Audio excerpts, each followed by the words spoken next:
Aujourd'hui, très chers frères et sœurs, je suis énervé. Non, je rigole. Je suis pas forcément énervé, mais je parle d'une colère sainte. Aujourd'hui, on va traiter d'un sujet qui me touche particulièrement et que j'ai vraiment à cœur. Et c'est même la raison pour laquelle j'ai lancé cette chaîne YouTube. Je me suis lancé sur les réseaux sociaux pour parler de Jésus. C'est véritablement le fardeau et mon fardeau pour la jeunesse. Aujourd'hui, on va parler d'être un jeune qui a une vision et une direction pour sa vie. Beaucoup de personnes vont regarder cette vidéo et il y a trois types de personnes qui vont regarder cette vidéo. La première type de personnes, c'est ceux qui ont déjà une vision pour leur vie, qui savent ce qu'ils doivent faire pour Dieu, dans leur destinée et qui ont une ligne directrice très claire de ce qu'ils doivent accomplir dans la vie et qui veulent juste regarder un frère parler et voilà, peut-être voir un frère faire du contenu qui également, lui, sait ce qu'il doit faire dans sa vie et bon, vous comprenez. Le deuxième type de personnes, c'est les personnes qui tout simplement sont encore hésitantes, ne sont pas sûres de ce qu'elles doivent faire dans la vie, de ce qu'elles doivent réaliser et de là où elles doivent aller. Mais justement, on va parler également à ce type de personnes dans cette vidéo, donc ça va parler à tout le monde.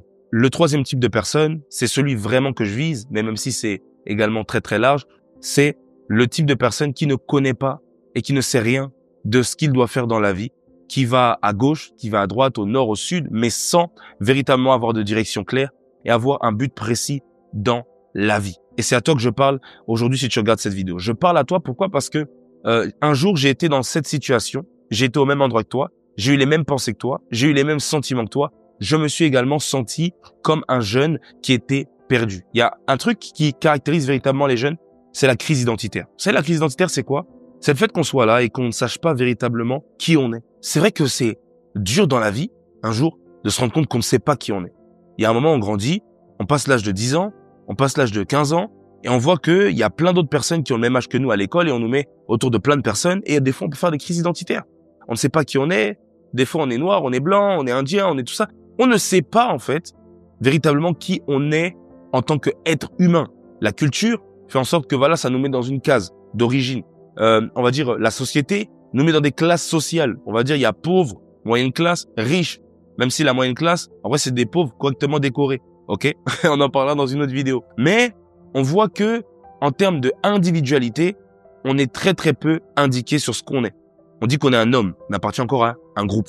On dit que maintenant on est une femme, on appartient encore à un groupe. En fait, on est beaucoup mis dans des groupes et on est très peu cité en tant qu'individu. Et la société traite très très mal cette question d'individualité de l'être humain. Très souvent, on va voir que des personnes sont vraiment globalisées, même on parle de globalisation, c'est-à-dire que on voit les choses en global. Et moi, justement, j'aimerais qu'on puisse aujourd'hui aborder ta vie en tant qu'individu, en tant que personne qui juste est toi. Moi, je m'appelle William Bikoumou, j'ai 21 ans, je suis né le 24 juillet 2003 et aujourd'hui, je te parle pour te dire que, en vérité, moi aussi, un jour, j'étais comme toi sur la terre des hommes. Je ne savais pas qui j'étais, je ne savais pas ce pourquoi j'étais là, mais aujourd'hui, j'ai trouvé un sens à ma vie et je crois qu'au travers de cette vidéo, tu vas également trouver un sens à ta vie.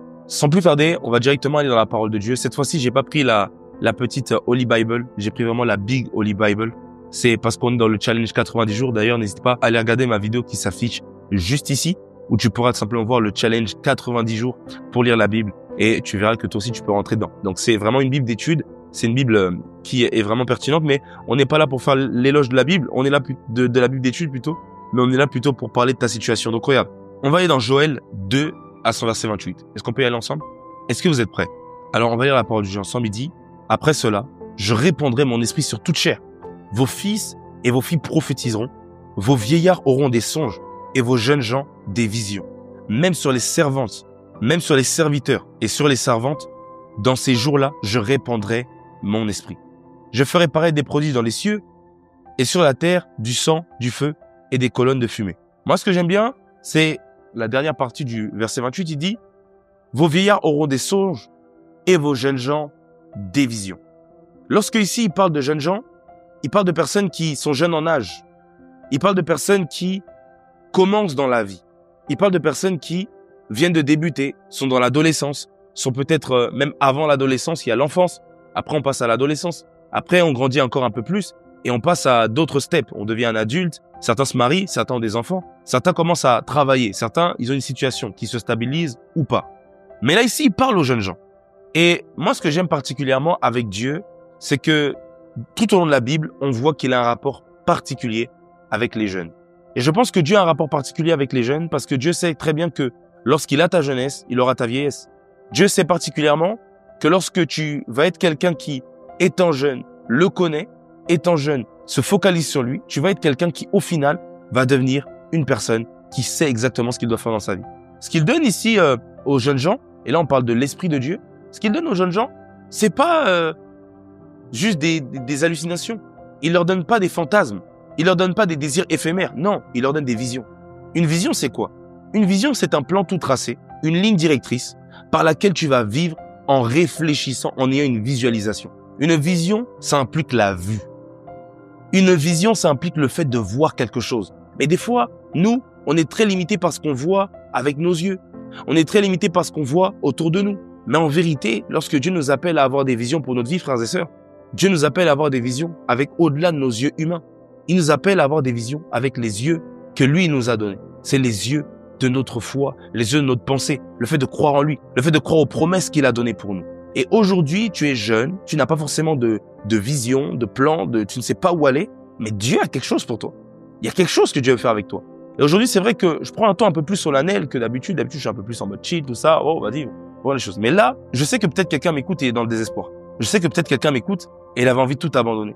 Je sais que quelqu'un peut-être m'écoute et il avait l'impression que vraiment, lui, c'était, on va dire, un élément comme tant d'autres, un jeune comme tant d'autres, quelqu'un qui n'avait pas d'unicité, qui n'avait pas d'individualité, qui n'était pas unique.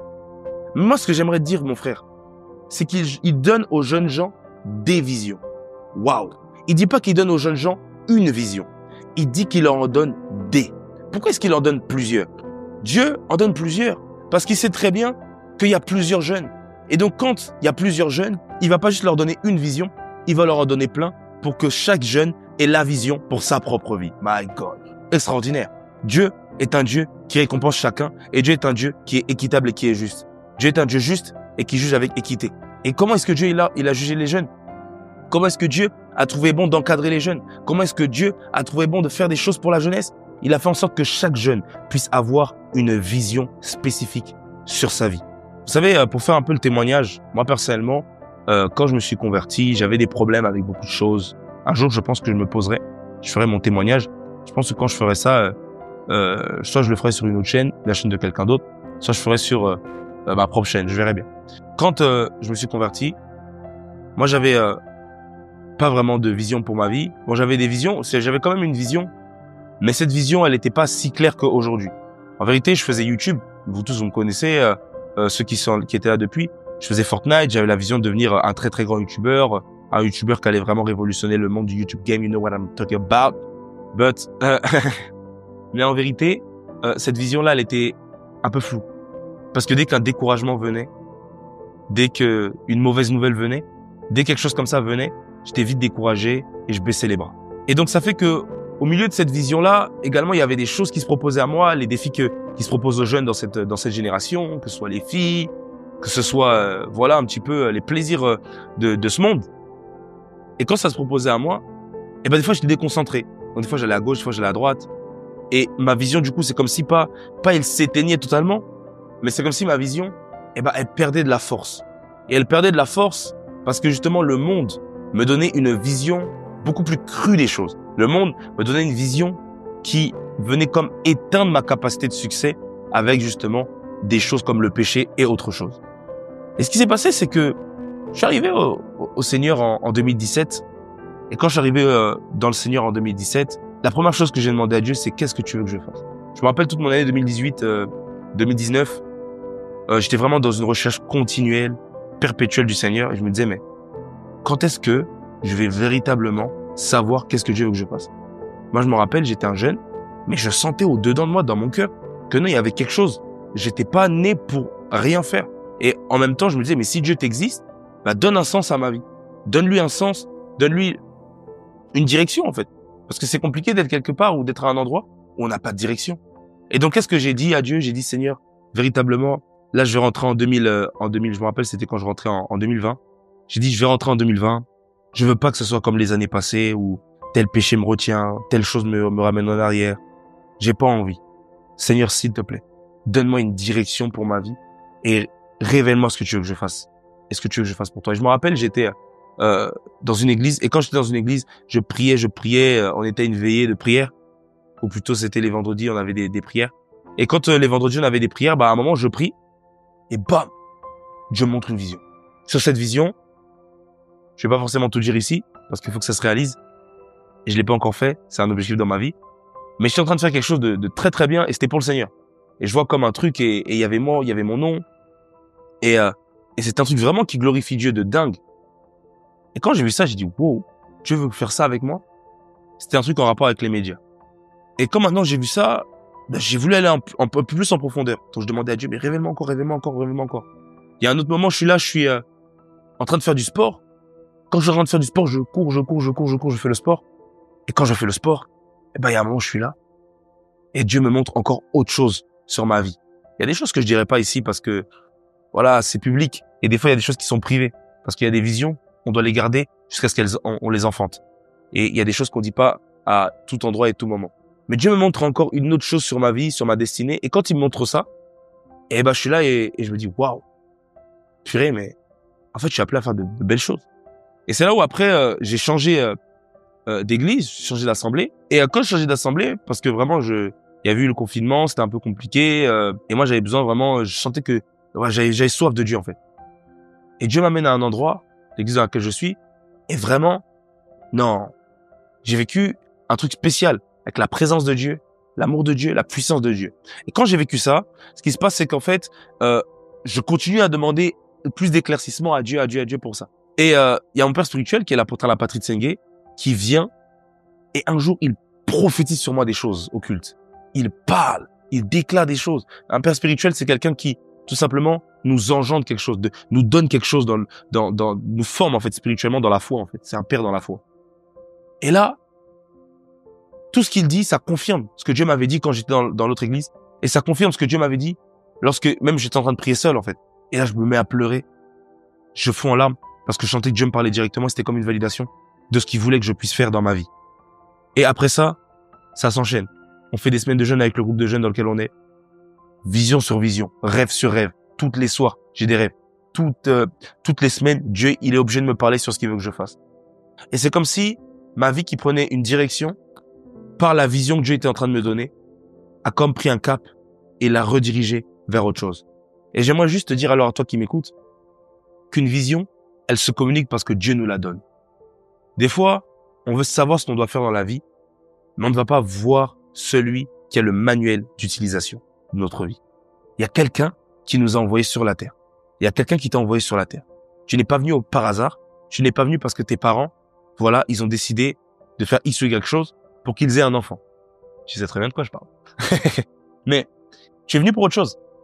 Tu es venu pour une raison. Apporter ta pierre à l'édifice du plan de Dieu sur cette terre. Mais le truc, c'est quoi? C'est que t'as 14 ans, t'as 15 ans. Donc en fait, des fois, tu te dis, mais en vérité, moi là, on me demande de faire ça, j'ai l'impression que je suis trop jeune. Pourquoi est-ce que à cet âge-là, je devrais savoir ce que je dois faire? Tu sais pourquoi? Mais parce que c'est à cet âge-là, mon frère, que tu entends cette vidéo. Parce que c'est à cet âge-là, mon gars, que tu peux commencer à directement te consacrer à faire les choses qui nécessitent que tu auras besoin, des capacités, des compétences que tu auras besoin pour réaliser ce que Dieu te demande de faire. Moi, aujourd'hui, ça fait plus de, maintenant, 6 ans que je suis chrétien. Et en vérité, je me rends compte que si je m'étais converti à l'âge que j'ai là aujourd'hui, maintenant, il y aurait plein de retards que j'aurais pris. Il y aurait plein de choses que j'aurais faites, peut-être dans le monde. Plein de péchés que j'aurais commis, j'aurais regretté, j'aurais culpabilisé. Maintenant, après, le sang de Jésus nous lave. Et toute personne qui culpabilise, gloire à Dieu parce que Jésus t'a lavé. Mais je me dis, my God, heureusement que Dieu, il était là pour me sauver plus tôt. Parce que quand il m'a sauvé plus tôt, j'ai appris à marcher par la foi. J'ai appris à vivre la santé divine. J'ai appris à prier. J'ai appris à lire ma Bible. Et d'ailleurs, rejoins le challenge 90 jours pour lire la Bible. Tu verras que tu apprendras à lire la Bible. J'ai appris tellement de choses, frères et sœurs, grâce à la vision qui m'a conduit et qui m'a drivé vers la réussite. Et c'est juste pour vous dire également que vous également, vous avez cette opportunité et vous avez cette chose-là qui peut vous amener à avoir une vision. Mais ce qui vous amènera à avoir une vision, c'est le fait de rencontrer le Dieu qui peut vous la donner. Dieu est un Dieu qui donne des visions. Dieu est un Dieu qui peut faire des rêves. Dieu est un Dieu qui peut vous conduire pour réussir la vie. Une vie ne se réussit pas lorsqu'on n'est pas en contact avec Dieu qui peut nous conduire et nous diriger. Est-ce que vous comprenez? C'est très important. Maintenant, la chose c'est quoi? Si tu me diras, oui, bon, William, c'est très, très beau, hein, tu nous parles de ton expérience, mais c'est ton expérience. Qu'est-ce qui nous prouve que nous aussi, on peut le vivre. Bah, ce qui me prouve que moi aussi, que toi aussi, tu peux le vivre, c'est parce que, honnêtement, entre toi et moi, il n'y a rien de différent. Moi, aujourd'hui, là, tu sais, à mes pieds, j'ai quoi? J'ai des paires de chaussures qu'on a sans doute achetées à un magasin, on trouve au même endroit. Si je me coupe la main, mon sang, il est rouge, comme le tien. Et le sang des personnes autour de toi, il est rouge. Même ceux des plus grands hommes de Dieu que tu admires, des chrétiens qui sont affermis, tout ça. Même les personnes qui accomplissent de grandes choses. Leur sang a tous la même couleur. Désolé, mais ça peut paraître un peu bizarre ce que je vais dire. Mais le pet de chacun sent mauvais. Tout le monde va aux toilettes, tout le monde fait pipi. C'est pour vous dire que on est des êtres humains, frères et sœurs. Et la Bible déclare quand même quelque chose de très puissant. Élie était un homme de la même nature que nous. C'est comme pour nous dire et nous inviter à croire, et c'est comme une invitation à la grandeur. En nous disant, en fait, regarde quelque chose. C'est que les gens que tu vois, qui accomplissent des choses dans la vie, ils n'ont rien de différent que toi. La seule chose qu'ils ont eu de différent, c'est qu'ils ont rencontré un Dieu différent. Et comme ils ont rencontré un Dieu différent, il leur a communiqué une vision différente pour leur vie. Et quand on te communique une vision différente pour ta vie, alors dans ce cas-là, ta vie prend un sens différent. Et quand ta vie prend un sens différent, c'est les résultats de ta vie et le fruit que ta vie porte qui est différent. Aujourd'hui, prends la décision et commence à te dire dans ton mindset que tu vas vivre et tu vas devenir un homme, une femme de vision. Dieu t'attend et il a besoin de toi pour faire des choses. Aujourd'hui, ta famille, elle a besoin d'un visionnaire pour la sortir de la pauvreté. Ta famille, elle a besoin d'un visionnaire pour la sortir du péché également, des vices, des querelles. Des fois, il y a des familles qui sont déchirées par des choses. Mais c'est toi la solution à cette famille-là. Et aujourd'hui, si je fais vraiment cette vidéo, c'est vraiment un cri du cœur et c'est vraiment pour inspirer un jeune et lui dire, mon gars, go. C'est comme ça. Là, c'est le moment. Développe et atteins la vision que Dieu il a pour ta vie. Dieu il a une vision pour vous. Gardez-la. Ne la perdez jamais. Et vous savez, il y a quelque chose qui fait en sorte que quelqu'un ne retourne pas dans le monde lorsqu'on devient chrétien. Il y a quelque chose qui fait en sorte qu'un jeune ne lasse pas Jésus. Il y a quelque chose qui fait en sorte qu'on ne lâche jamais et qu'on n'arrête pas la course. C'est le fait de garder la vision de Dieu pour sa vie. Regardez, on va prendre un passage ensemble. L'apôtre Paul va dire quelque chose. Regardez ce passage très puissant qu'on va lire. C'est dans Philippiens 3, verset 7. Il dit, « Mais ces choses qui étaient pour moi des gains, je les ai regardées comme une perte, à cause de Christ. Et même, je regarde toutes choses comme une perte, à cause de l'excellence de la connaissance de Jésus-Christ, mon Seigneur, pour lequel j'ai renoncé à tout, et je le regarde comme de la boue, afin de gagner Christ, et d'être trouvé en lui, non avec ma justice, celle qui vient de la loi, mais avec celle qui s'obtient par la foi en Christ, la justice qui vient de Dieu par la foi, afin de connaître Christ, la puissance de sa résurrection, la communion de ses souffrances, en devenant conforme à lui dans sa mort, pour parvenir, si je le puis, à la résurrection d'entre les morts. » Ensuite, il va dire quelque chose, et c'est ce qui nous intéresse. Ce n'est pas que j'ai déjà remporté le prix, ou que j'ai déjà atteint la perfection, mais je cours pour tâcher de le saisir, puisque moi aussi, j'ai été saisi par Jésus-Christ. Il dit, frère! Là, en gros, il est en train de dire, frère! Je ne pense pas l'avoir saisi, mais je fais une chose. Oubliant ce qui est en arrière, je me porte vers ce qui est en avant, je cours vers le but pour remporter le prix de la vocation céleste de Dieu en Jésus-Christ. Waouh! L'apôtre Paul avait une vision, elle était claire, elle était précise. Cette vision, elle venait du fait que il devait accomplir quelque chose pour Jésus-Christ, il devait gagner, remporter un prix. Est-ce que la vision que Dieu t'a donnée, et est-ce que aujourd'hui, la vision que tu veux recevoir de Dieu, est-ce que tu la considères comme un prix? Est-ce que tu la considères comme quelque chose qui va te coûter? Il faut que ce soit quelque chose qui coûte. Quand je dis quelque chose qui coûte, c'est-à-dire que le fait qu'on l'ait, c'est quelque chose de précieux. Des fois, le problème, c'est quoi? C'est que quand Dieu nous donne quelque chose, on ne le valorise pas et on se dit, oh, mais moi, Dieu m'a juste dit ça. Comment est-ce qu'il t'a juste dit ça? Il ne t'a pas juste dit ça. Est-ce que tu sais que juste un bonjour dans la bouche de Dieu, ça fait quelque chose de très puissant? Et c'est pour ça qu'il faut valoriser, il faut croire et il faut voir que quelque chose va passer dans ta vie à partir du moment où tu vas valoriser la vision que Dieu t'a donnée. Peu importe ce qu'il t'a demandé de faire, même si t'a demandé juste de prêcher l'évangile aux personnes qui sont autour de toi, ça a de la valeur. Si t'a demandé juste de, je ne sais pas, peut-être, impacter les gens autour de toi, prier pour les gens qui sont malades, juste parler à ta grand-mère qui a un problème de santé. Dieu m'en est témoin. C'est quelque chose qui a de la valeur. Aujourd'hui, lorsque Dieu demande de faire quelque chose à quelqu'un, c'est quelque chose qui a de la valeur. Et quelqu'un qui sait considérer la valeur de ce que Dieu lui dit, c'est quelqu'un qui va alors réaliser l'importance de ce qu'il lui a demandé. Et lorsque tu réalises l'importance de ce que Dieu t'a demandé, alors tu deviens quelqu'un qui prend les choses au sérieux. Et quelqu'un qui prend les choses au sérieux, c'est quelqu'un qui véritablement va avoir certains types de résultats dans sa vie. Aujourd'hui, je te parle avec un peu plus de maturité. Vois-moi comme un grand frère ou un petit frère, ça dépend de l'âge que tu as, de où tu es et tout ça. Whatever you want. Mais vois-moi au moins comme un frère qui t'exhorte juste à faire quelque chose. C'est à prendre au sérieux ce que Dieu t'a demandé de faire dans ta vie. Est-ce que je peux prier pour toi? Et juste prier et demander à Dieu quelque chose.